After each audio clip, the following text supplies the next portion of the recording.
right. Hi, everyone. My name is Eddie, and I'm the registered migration agent. So I'm going to just do a little bit of make it a bit more cleaner. I've got a bit of a sort of a PowerPoint slide deck, but I haven't actually, we haven't got a lot of information on here. So thank you for joining our seminar, and thank you, Daniel, for doing an introduction on what are the current trends or information about migration in Australia. Let me just do a bit of introduction about myself before going into what we're going to be talking about today. So just for those who don't know who I am, so this is me. You can see that. So I have an interest with Australia and Korea. 한국어 할 줄 알아요. So, but Daniel doesn't like my Korean language, so I will speak in English. So this is a little bit about my background. So my business is called Go-Go's in Migration. I work with Yes Education to help them with their migration questions or queries. So my background is that I lived and worked in South Korea. And so I sort of help try and help people with any queries about getting visas for Australia, and any students of Yes Education. I'm happy to help you guys out on a one-by-one basis. If you guys have any questions here today, please ask them. If we cannot cover them, then we can talk about them in a one-on-one consultation. So these are sort of kind of topics that we're going to cover today. I think Daniel's gone through the introduction, and basically a lot of the latest migration news and information. I might just add my own information to that Daniel has not talked about, and then Daniel might ask me some questions, or the people here might ask some questions in the chat, and Daniel can ask those questions and we can talk about them. So some of the topics that we're going to talk about is a little bit about state nomination sponsorship, where are the opportunities for state nomination sponsorship, what occupations, what areas. Then we're going to sort of talk about what are the new or future changes to Australian migration. Daniel has talked about a little bit, but I might sort of cover the updates to the priority migration skills occupation list, talk a little bit about when will international students return, and what plans that the government has, some information about employee sponsorship and labour market testing.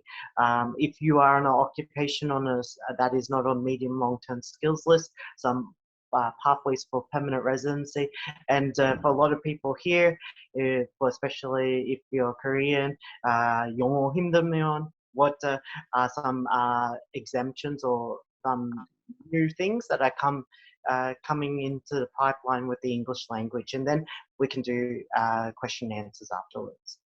So I haven't got any information. This is just more of a place setter for us to have a conversation. So what are some of the updates with Australian migration in this year? So some of the main things that we sort of have announced, that they've announced, is that I think that while we didn't last year, they reduced the number of migration places. Last year, the year before last, it was 192,000 places for migration, but that has gone down to 160,000 places. So before the pandemic, that was split up into the different categories, like skilled migration, the business visas, and so on. But now that because of the pandemic is still going, that as we know, that there's a border ban, so that not a lot of people are coming into Australia. So that skilled migration is focused more on, has been shifted towards the family visa. So family visas, partner visas, like parent or child visas, but majority have been moved into partner visas. So if anyone here has a Australian citizen partner or permanent resident, then it's been a good opportunity for you guys to as a lot of our efforts sort of move from skilled migration to those partner visas. So we've been finding that some partner visa applications are getting processed very quickly. In the past, it would be maybe 1.5 to 2 years to process. Some new applications are getting processed in like 3 to 4 months. So that's how quickly that the immigration are moving their migration towards the family stream visas. Other things that have happened this year is that because we still have the border ban, that international students are sort of still studying online, and that there are less international students coming into Australia. So there was a reduction of international students that came into Australia. There have been some exemptions. Some exemptions are for those people who are studying in high school, or those people studying medical areas like doctor, or even some nurses who are studying offline that need to go to Australia for practical study, that they've been given exemptions to come in. But a lot of people are studying online until the borders open up again. So that's something, and also that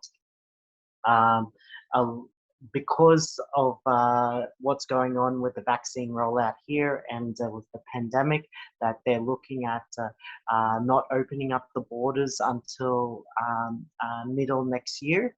I feel that it might be a bit too late. I think that there will be pressure from the businesses and the state governments to bring in international students and international people earlier than mid next year, but that's what has been announced at the moment. Is there, Daniel, is there anything that from these things that I've mentioned that you want to sort of ask questions about, or I could sort of cover more in detail? I think you can cover this one. Okay, then maybe you can move to the state of migration. 주정 스폰으로 바로 넘어가도 될 것 같아요. 네. Okay. So if you do have any questions and you need to sort of want to go into more detail, feel free to bring those questions in the question and answer, or put it into the chat. For those Koreans, 만약에 질문 있으면 chat으로 남겨주세요. You know that so right. If you have a question, right, you cannot speak because of we mute you, so you can using the chatting room. Yeah, you can click the chat and you can type it. Okay. Yeah, that's right. So, and also that you can, if you have the 자신감 for those Koreans, you can practice your English in typing. Okay, so a lot of people will have asked over this year about what are the opportunities for state-nominated sponsorship. So I put the little line here, do I have the ability to migrate through state-nominated sponsored migration? So the answer that to that is it depends. 상황에 따라. So it depends on your situation.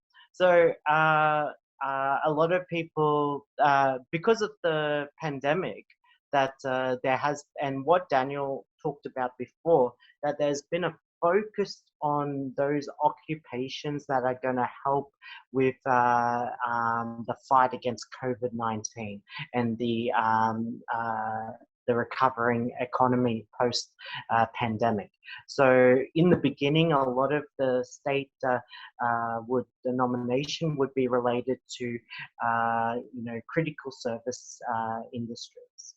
So critical service industries would be your health industries or essential service industries. You know, if you're not sure what is a critical service, a lot of those occupations are outlined in the pandemic visa. And that's probably something I should have covered before about pandemic visa, but that's okay. So your sort of childcare, these sort of industries are your sort of critical service. So you're seeing a lot of states that were offering state nomination only for, like, if you have an occupation in the health sector, like if you're a nurse or doctor or dentist, these sort of industries that were seen as the critical service. Now that the situation with COVID is getting better internally in Australia, even though we have had some lockdowns during this time, it's now starting to change or focus towards occupations that are in the that are going to help with the recovery. So some of those occupations, as Daniel said before, were in that hospitality area where you're looking at your chefs, your restaurant managers, and also moving into your other essential services like building construction, where you had your builders, your carpenters, your mechanics. So a lot of these occupations are going to be important for the future. So a lot of states are changing their policy to allow for that. So I guess that at the moment, it just depends on which state that you're in, whether you can apply. So for state nomination, that there are two types of visas. There's the 190, which is state nominated sponsored visa, and the 491. So the 190 is your permanent residency visa, which that if you apply for that under the occupation, that and you get that visa, that's automatically permanent residency, and that but a lot of the criteria is that you must stay in that state for at least 2 years after getting the visa. Your 491 is the visa that is not permanent residency, but it's regional skilled migration, where you get that visa if you're working in a regional area, and you get that visa for 5 years, and after 3 years, you can change over to permanent residency. So that's a new sort of visa that they have introduced maybe a couple of years ago to try and get people to live and work in regional areas. So here in Victoria, Victoria has been really pushing towards that health industry workers. So if you are working in a regional postcode for at least I think it's 3 months, then you can apply for the 491 visa. And if you've been working in the state of Victoria for 6 months, then you can apply for the 190 visa. I feel that these occupation lists will open up further in July. So what they've been doing here in Victoria is that at every couple of months, that they've been opening up nomination windows. So what is a nomination window? That is that between this time and this time, if you have an occupation that Victoria is looking for, then you can nominate yourself. And then if they like your application, then they will give you the invitation. I feel that after July, maybe that process will change, and that will give more opportunities for people who are already here in Victoria to try and apply for 190 or 491. So that's sort of Victoria. Other states have their own requirements. depending on, because a lot of the people here in this seminar are here in Victoria, that my advice is that keep an eye out for Victoria, because that if you study in Victoria, there's an advantage of being here and studying and working here. If you're in another state, then that other state usually has their own requirements for those students who are studying and working in that state. But you know, it's up to you as an individual, that if you need to look at your occupation, whether your occupation is something that that state needs.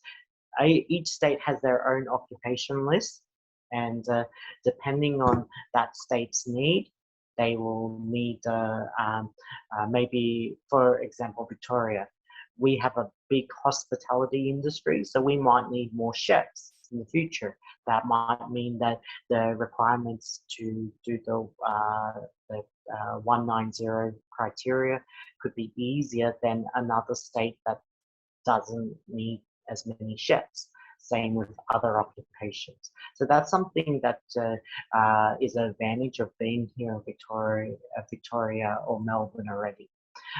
So Daniel, do you have any sort of follow-up questions that you want to sort of ask about in regards to state-nominated sponsorship that I can answer for the seminar? Because you know that many people, some people has a different occupation. One is the child care center or the chef, and beauty therapist, hairdresser, accountant. So probably you know the chef is now in the priority migration occupation, right? That's So, correct. but you know that some people, they are studying the childcare worker or childcare center manager. Do they have opportunity for the status sponsorship? Okay, so let's sort of start off with talking about childcare center manager. A lot of people that come to Australia that study early childhood education, it's an advantage but disadvantage as well. So the advantage is that if you finish a diploma in early childhood education, that you are eligible to apply for the graduate visa, which is good because you can take that graduate visa and gain some experience, and that might help you towards your permanent residency. But the problem is that the occupation is the childcare center manager. So unless you get the work as a childcare center manager, then it's difficult to get the state nomination as a childcare center manager. What a lot of there's a lot of push these days, and I think that this may happen, but it hasn't happened yet, is that in the regional area that you can get the sponsorship as a childcare worker. So the childcare worker is not on the TSS list and not on the but it's on the regional list, because they need the childcare worker in the regional area. So you can get the sponsorship in the regional area through the 494 visa. With that visa, you can get that visa for up to 5 years. And then after 3 years, you can change it over to the permanent residency. So for someone who finds it difficult to get the occupation through the childcare center manager, then childcare worker is possible for regional, but it needs sponsorship. But the issue is, I think that we have a shortage of childcare workers here in Australia. I think that in the future, there's going to be a push to put that onto like either the short-term skill occupation list or even on the medium long-term skill list. I don't think it'll go on the medium long-term skill list.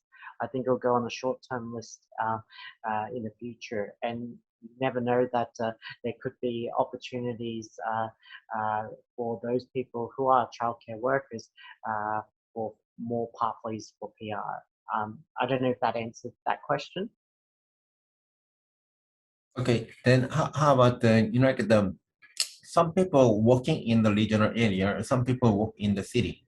So that depend on the state, right? Is it matter?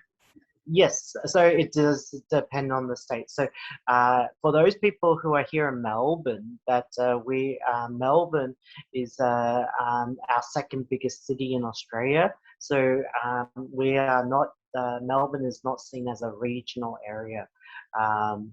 So if you're working in the city of Melbourne, then it's more difficult for you to find opportunities for permanent residency compared to other states. So other states, they are not as big as Victoria or New South Wales in population. So they're thought of as regional areas. So for example, Adelaide is the capital city of South Australia, but the city of Adelaide is considered regional. Same with Perth. Perth is the capital city of Western Australia, but Perth is considered regional.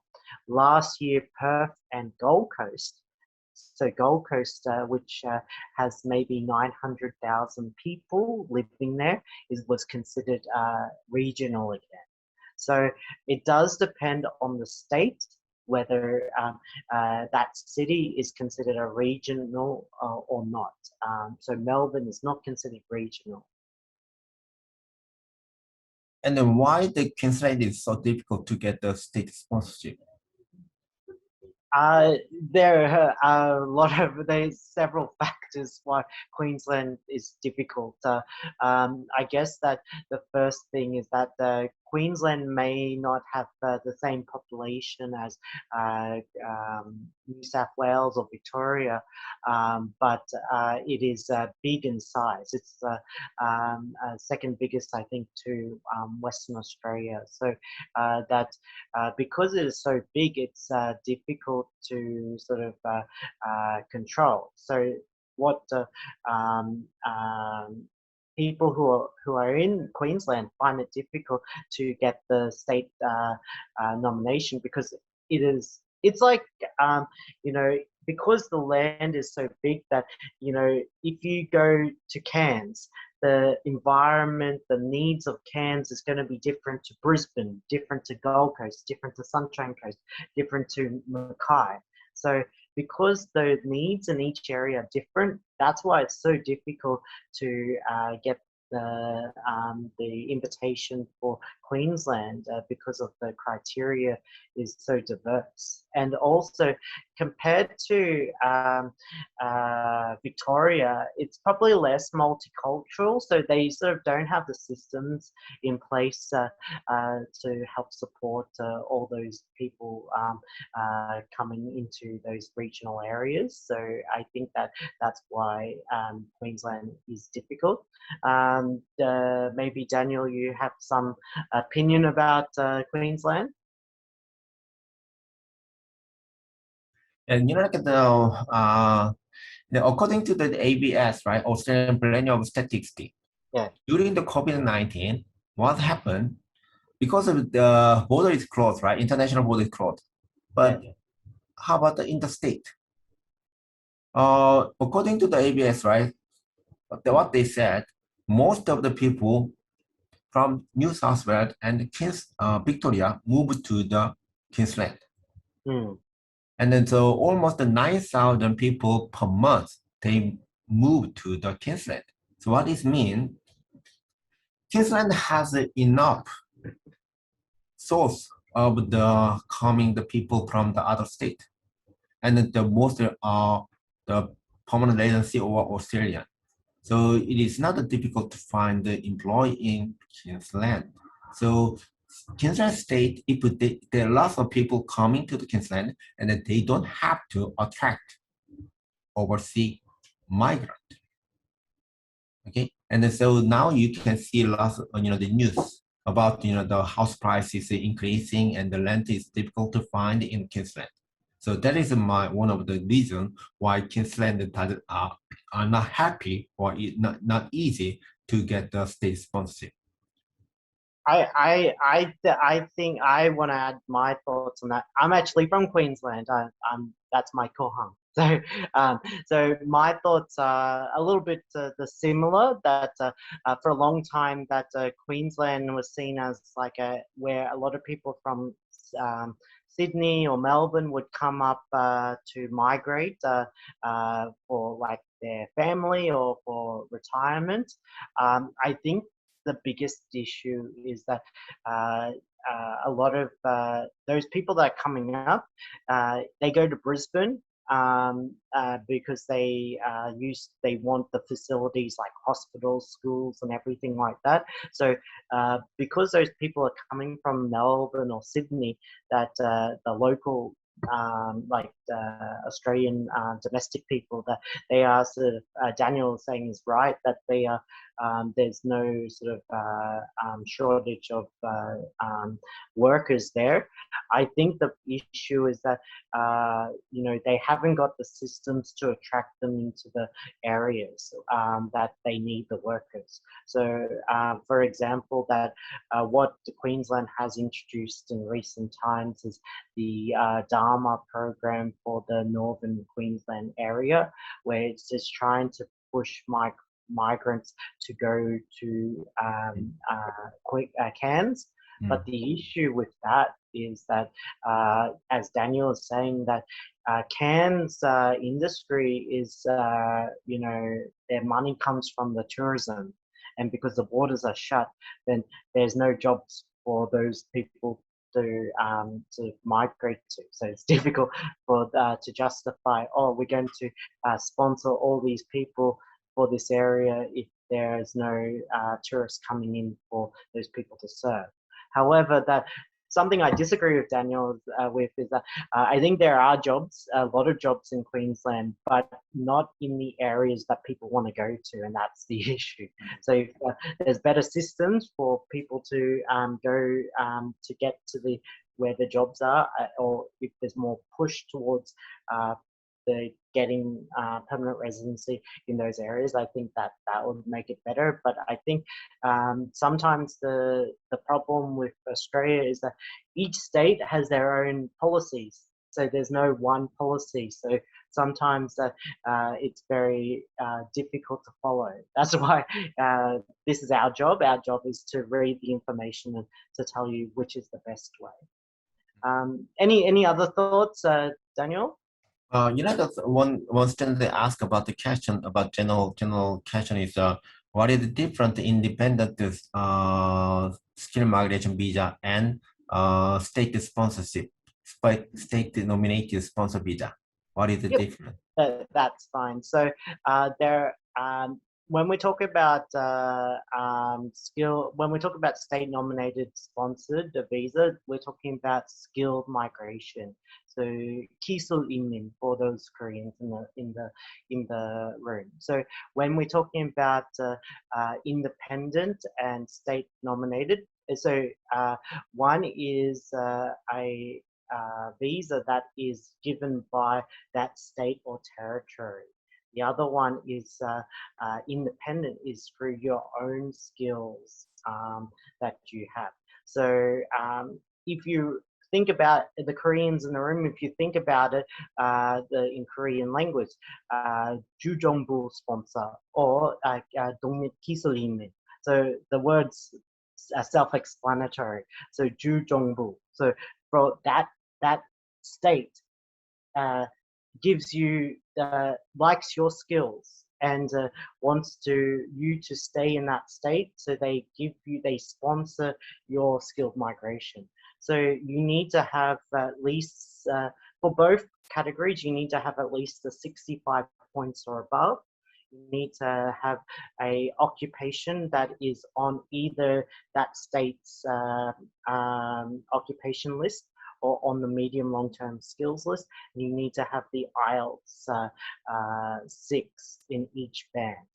So both the 독립 기술 이민 and the 주정부 sponsor, they both need 65 points. They're both the 점수제 visa, but depending on the state, for example, Victoria. Victoria need the people who are the hospitality, or they need people who are the like nurses. So they're going to have those occupations on their list. But maybe another state like Tasmania doesn't need a certain occupation, so they won't have that occupation on the list. So so each state has their own needs, so they will have their own wider list. And so if your occupation is on that list, then that gives you that opportunity to get the sponsor from that state, rather than if you are doing the independent skilled migration, that it's not you competing against the people in that state, it's competing against everyone all over Australia. So for example, I am a chef, and I want to do this independent skilled migration. I have the 70 points. Then I do the expression of interest. My 70 points is competing against everyone in Australia that do their nomination, their EOI. So if someone else has the 80 points or 90 points, who are they going to pick? Are they going to pick me with 70 points, or are they going to pick someone who has 80 or 90? So that's why independent skilled migration, it can be a bit more difficult because you're competing against everyone, rather than if you are going for the state. Say I go for Victoria, then if I have 70 points, then I am only going for the people who also have nominated for Victoria. So if someone else doesn't have, like if I have 70 points and the other person has 65 points in Victoria, then they're going to pick my application first. Hopefully that explained the kind of difference between the state nomination and the independent. I think, if you have the more question, you can talk to the Tina, and Tina can explain more about it. Okay. Yeah. Okay. So, yeah. Is there any thing that you want to sort of follow up with Daniel about state nomination, or anything that we should answer? Okay, you're not going to edit, so we can move to the next one, because each person has a different occupation and a different state, and that's right. All, and then so we can move to what is the new update of the migration update. Yeah. So this one is sort of, we covered a little bit before, and Daniel sort of covered a little bit before in the introduction, but what I want to do with this one is sort of go into this in more detail. So the thing that I said that I was going to cover is the priority migration skilled occupation list update. So I might stop the share and bring up on the website, just one moment. I'm gonna share my screen again.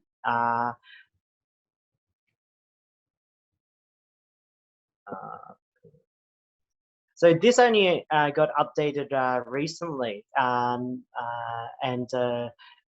before there was 19 occupations, but now this is expanded to 41 occupations, which is a good thing for those people who are in the room or who are interested. I cannot see the screen. I'm sharing. I'm about to share it now. That's why I stopped.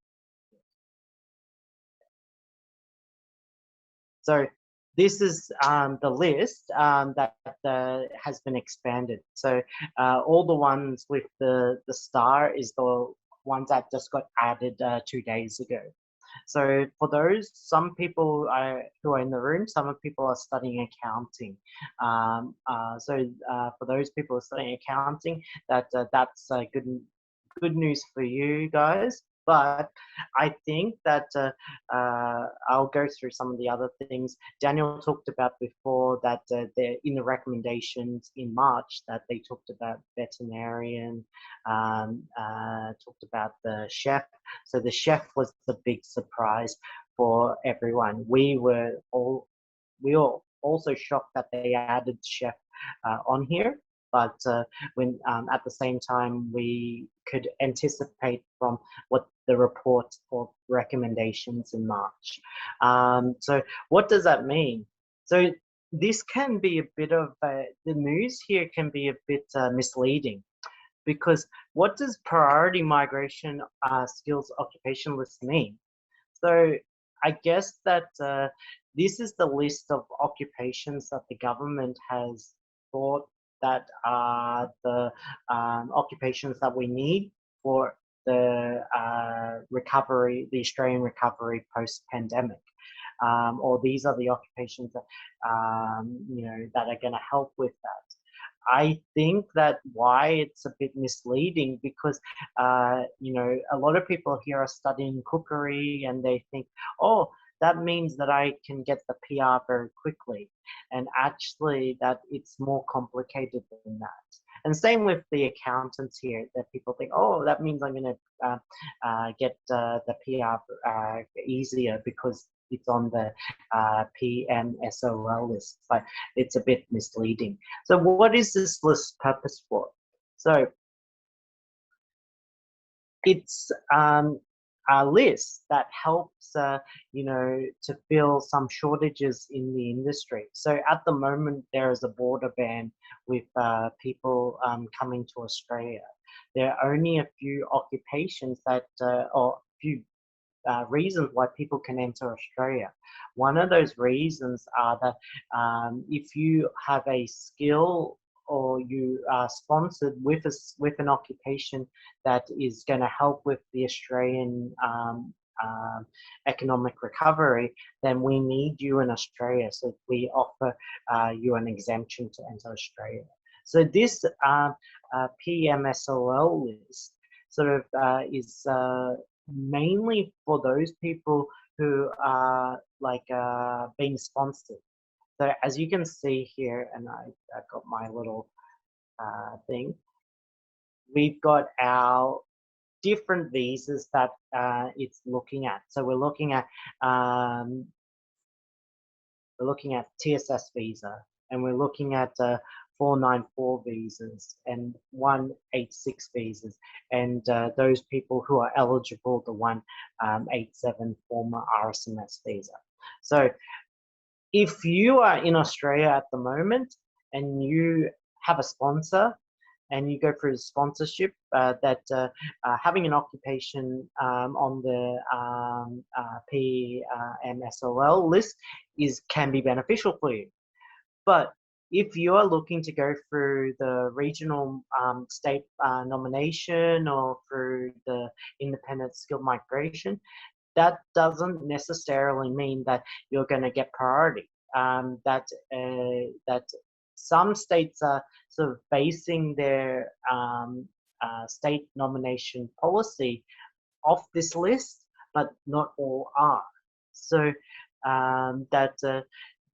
and also you still have to meet the criteria that is normal for the other visas. So just because it's a priority, that doesn't mean that you don't have to do a skill assessment. You don't have to have IELTS 6. You don't have to have 65 points. You still have to have those things to be eligible. So, but the positive thing about this is that if you have a sponsor, and some of you here might have a job and thinking about sponsorship in one of these occupations, then your visa may be looked at and processed quite quickly.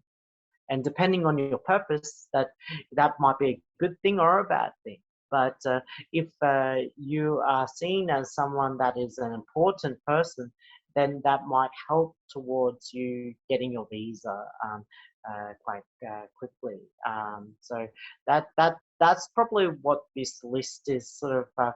It's a good sort of guide, but it shouldn't be misinterpreted as something that, oh, because chef is on the list, I'm a chef. That means I can get PR very easily or quickly. It's something that is helpful, especially if you're overseas and you can get the sponsorship. Then you are one of those people that could come to Australia while the border restrictions are on. But unless you are one of those sort of people, which is quite a minimal, like small, I don't think that. I think it's helpful, but it's not as surprising as we think it is. Daniel, do you have any sort of questions based off this list or any comments you want to sort of talk about? Yes, right. Because the many people thinking, right, that if their occupation is on the priority list, they certainly, or this is like a solution. So I will get the PR easily compared to the other occupation. No, it's not really, because now the immigration focusing on the employer sponsor visa more, and then there are lots of people waiting. So that when they giving the visa, right, they are focusing on the, instead of the permanent residence visa immediately, they want them to go through the pathway of the permanent residence program. So they are focusing on the priority list. Mean is the accountant, right? It is now in the long-term skill occupation, but it's difficult to go through the point-based test. So they actually, the government want them to get the sponsor visa from the employer, right? So they are helping them. So don't confuse it. Your occupation is on the list of the priority list. You are eligible. That's right. But there are not high chance to passing the point-based test. That is Right. what I want to say. Yeah, no, you've sort of backed up what I was saying before. So yeah, just be careful about that. You'll see a lot of people say, "Oh, you're a chef. You can get PR and you live happily ever after." It's not like that. It's sort of and not every state is going to use this as a to change their policy. They might. It's up to that state's individual needs, what skills that they need in that state. So, but that's something to keep an eye out on. So I'll go back to this. So the other thing that sort of we can sort of talk about is the return of international students. So I don't know if there are any people here that are abroad at the moment, but a lot of questions that I get nearly every day is that when will I be able to return? When will international students open up? I'm sure Daniel is praying for a quick open up of the borders, aren't you? Maybe Daniel's busy. Yeah. So anyway, what has happened in the news in recent times? So South Australia has announced that they have got approval to start a pilot program. And what does pilot program mean? It doesn't mean I'm a pilot of a plane. Pilot program means that it's initial program or like a starter program. So they're going to trial, like a trial.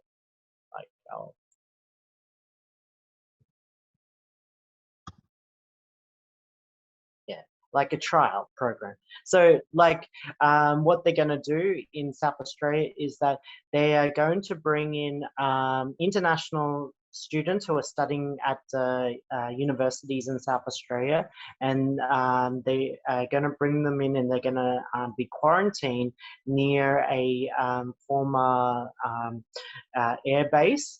And they're going to bring them in at 150 students at a time, and that they're going to trial that to see whether that they can successfully do that for the students who are studying the university courses overseas.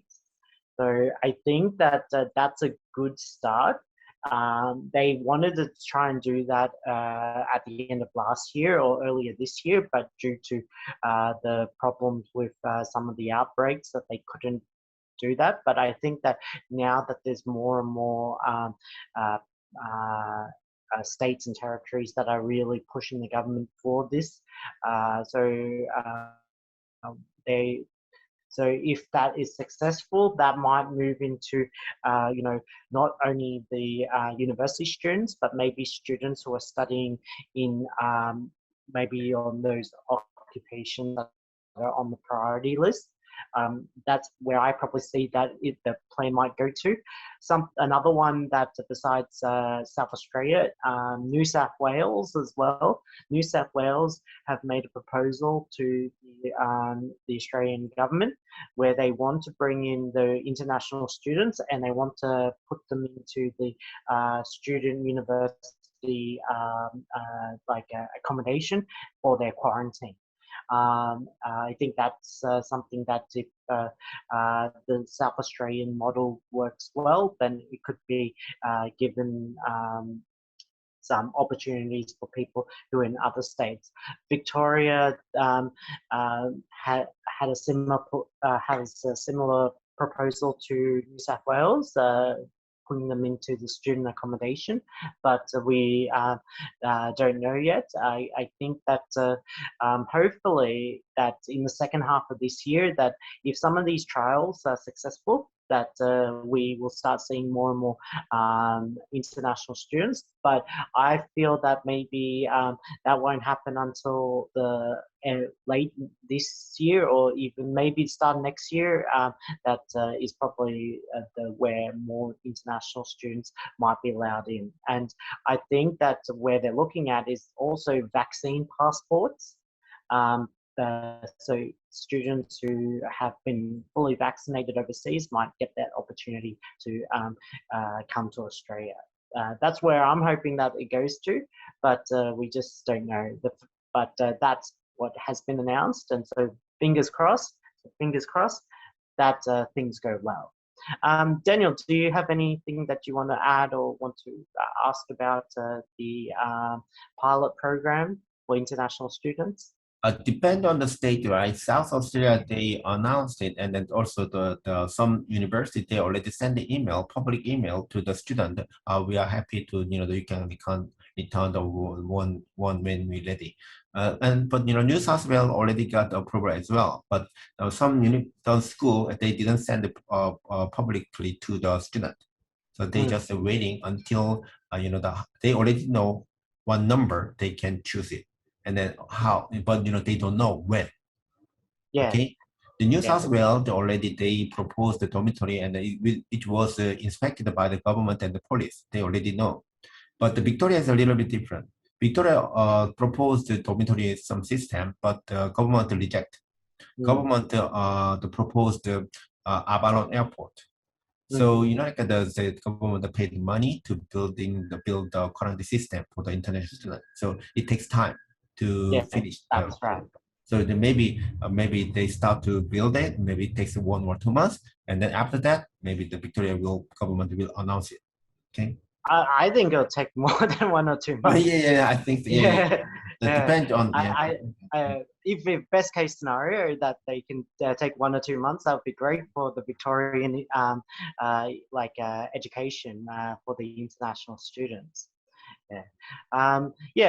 Some trials that they had before is that they already tried it in Northern Territory. So they had some students that have already entered Northern Territory.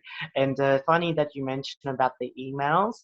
I remember getting an email from some of the schools in the Northern Territory saying, tell your students that we're open and you can sort of come on a plane together. And I'm like, you got all people from all over the world. It's not as easy as, oh, come on the same plane, come together. So yeah, sometimes marketing and the reality does not match. Yeah. All right. So the next point here that I'll probably want to cover is that I think Daniel already talked about it in the introduction, but we kind of covered a little bit is that employer-sponsored visas are possible. LMT, what is LMT? Labor market testing waivers. So what the issues are that these days, when you do a sponsorship visa, that you need to do what they call is labor market testing. So labor market testing is where you need to, and you'll hear people say, oh, you need to advertise. So I need to try and look for the local worker or the permanent residency worker before I can hire this person. So, and that's sort of part of the labor market testing. I put the business need to put ad up for 28 days, and then if they don't, they have to show that they tried to find someone but they could not, and then they're able to sponsor you. So labor market testing is sort of sometimes a burden towards bringing and sponsoring people very quickly. So the government has done some recommendations about how you can do better labor market testing. But whether they're going to sort of implement those recommendations, as Daniel said at the start, we just don't know. They might choose to change, they may not. Also, that with the nomination from sponsors is very expensive. So they're looking at how can they do that in a more cost-effective way. Otherwise, people will not feel compelled to sponsor if the costs outweigh the actual benefits. But possible labor market testing waivers. So at the moment, there are some waivers for labor market testing, and that is through what we call, and I'll write it up here, is international trade.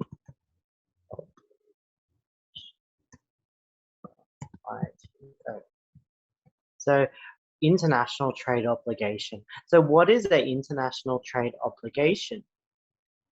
International trade obligation is where Australia has a free trade agreement or a bilateral trade agreement with a particular country or a block of countries, and that within that agreement, that one of the conditions of that is the freedom of labor. So we can, a condition of free trade agreement is that we cannot block the movement of people from that country coming to Australia and vice versa. So that's when you hear in the news about, oh, that Korea-Australia free trade agreement, thank that, because that will help with the international trade obligation. So countries that may be able to get a waiver from labor market testing are South Korea, I think Japan. They're looking at this free trade agreement with the UK, and that's gonna, and that's what was talked about last week with Scott Morrison trip into UK about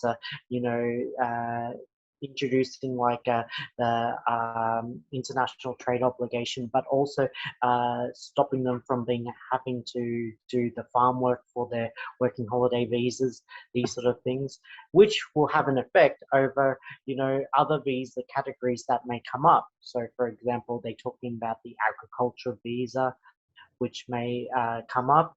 That agriculture visa is more towards like the people in UK and people in ASEAN countries like Philippines, Indonesia, and Singapore, these countries. So there is a way that you can get a waiver of the labor market testing, and that's through the international trade obligation. So if you're from a country that has a free trade agreement with Australia, that's very good. You might be eligible for a waiver, but if you're not, then keep an eye out. Whenever you hear free trade agreement, always think of this could affect me in my visa in the future. Daniel, do you have any thoughts about waivers or the labor market testing, or questions that we could talk about? Yes, because the currently the government know that there is a shortage of the skill the employee, so probably that they depending on your occupation, they might not be considered about the labor market testing. Okay, and also government might change that some occupation has, the exemption of the labor market testing. Okay. Yeah, and also that depending on like the area as well, like in the other regional areas where they really need the labor, that there has been exemptions through like Dharma programs for certain things like salary, through age and things like that. So that might be a condition for some people who are getting sponsored in regional areas. We just don't know whether they'll introduce that as policy, but that could be possible. So the next thing here is like SSTOL, or short-term skilled occupation list, and possibilities for PR. We kind of covered a little bit through the state nomination. So normally that each state will have their own occupation list. So that occupation list is based off the demand or what they need in that state. So sometimes a state will have occupations that are on the short-term skilled occupation list that are on their state nomination list. So that's sort of a good thing for people who are in occupations like hairdressing, or as a, maybe a cook or something like that, that is doesn't have a current pathway for permanent residency, but depending on the state, could have a possibility of getting PR. So that is one way as a pathway for those people who have those occupations. Another one is through the regional sponsorship or regional migration. So as I was talking about the childcare worker before, so if you are a childcare worker, even though it's not on the the medium long-term skills list, or even it's not even on the short-term skills list, but because childcare worker is really needed in regional areas, that it does have a pathway for permanent residency through the 494 regional sponsored migration. So if you do have an occupation that is on that short-term list, it's important to sort of not be so strict about where you're supposed to be. If you really want permanent residency, there's always that opportunity in regional Australia. And when we talk about regional for Victoria, we're talking about like Geelong. So Geelong is still considered regional, and Bendigo is still considered regional, and Ballarat is regional. But those cities itself, they have good access or train access to Melbourne. So I know a lot of people that live in Ballarat or in Geelong, and they go work in Melbourne, and they go back and live in those areas, or vice versa. So, for Victoria, that regional is not always, you need to really look at the postcode, see whether an area is regional, and there could be opportunities for you if you have an occupation on the short-term skills list or on the regional list. Daniel, do you have any sort of questions or comments? The people have some confusing, right? 190 is a permanent resident visa. Right? 491 is the temporary visa. But after 3 years, you can apply the permanent resident visa, which is 191. And then when you apply from the 491 to 191, what is the requirement? You need to prove it. So I'm just writing what you just said. So 190 is what we talked about before with state nomination sponsor. But then there are temporary visas, which is 491, which is state nominated, state regional. No, and then we've got what I was talking about before, 494, which is regional sponsored. So with this, that with these two visas here, these the 491 and the 494, they are not permanent residency visas, but they give that opportunity for people who cannot get the permanent residency straight away, a pathway for permanent residency. As Daniel said, after 3 years, if you've been working in that same occupation and you can meet the criteria, then you can transfer your visa over to permanent residency. So these are good things for people who have connections already in their state. So that's why, you know, sometimes it's better to look for jobs in your own state than to go to another state. Or if you do have a job offer in another state and it's a regional area, it could be a possibility for you to try and get pathway for permanent residency. Yeah. So yeah, what is the salary? You know that some people ask about they need to find a job, but you know the salary level is lower than what the government requirement.